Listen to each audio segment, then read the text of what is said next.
on the electronic side there. So homework number 2 will be available to you tonight, this evening. Supplements will be posted.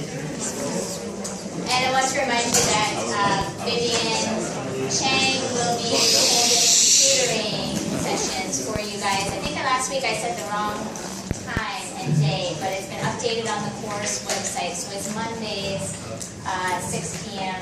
in the BNE lobby.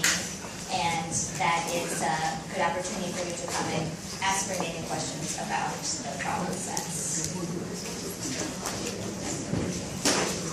Okay, so today we are focused on cell metabolism. Dr. Brock. And there's questions. Can I make an announcement really quick? Oh, one more announcement. Okay. Hey everybody, so I'm recording these lectures, but one thing about the recordings is that if there's any background noise going on, so if there are like discussions and stuff going on, it'll actually like throw off the trajectory of the audio recorder, and so you won't be able to hear it very well. So please just be respectful and like don't talk while Dr. Brock is talking so that I can get a good recording. Thank you. Thank you. And we have devised some methods to identify your particular audio signatures in the recordings. So if you are a repeat offender, we will post your name on our course website. Thank you for doing that, for making those recordings available. So today the outline of what we'd like to get through in this session, we're going to be focused on cell metabolism. We're going to talk about some upfront definitions.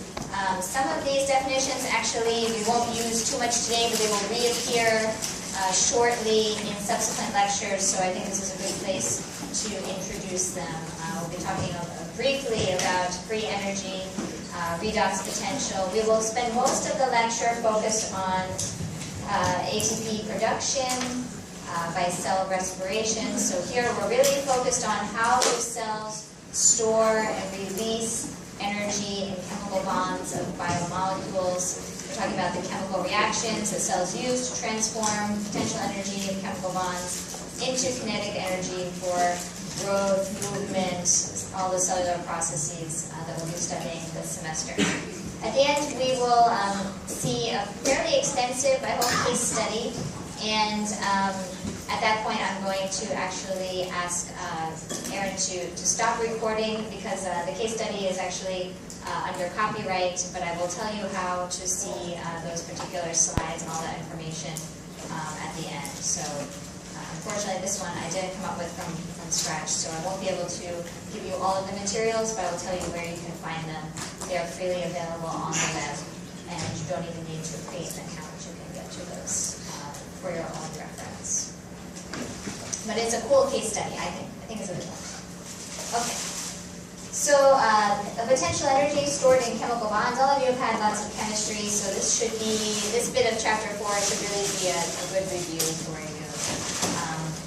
We're talking here about the potential energy stored in chemical bonds, the free energy of the molecule, and I think it's pretty obvious that in general, complex molecules, bigger molecules, more chemical bonds sort of have higher free energies. For example, glycogen, much larger molecule, has more stored free energy than a single glucose molecule.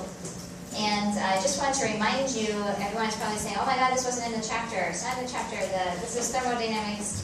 But just to remind you to harken back to this aspect of chemistry and thermodynamics, to remind you that when you're looking at any particular chemical reaction, it's the difference in free energy between the reactants and the products that represents the net free energy change for that process.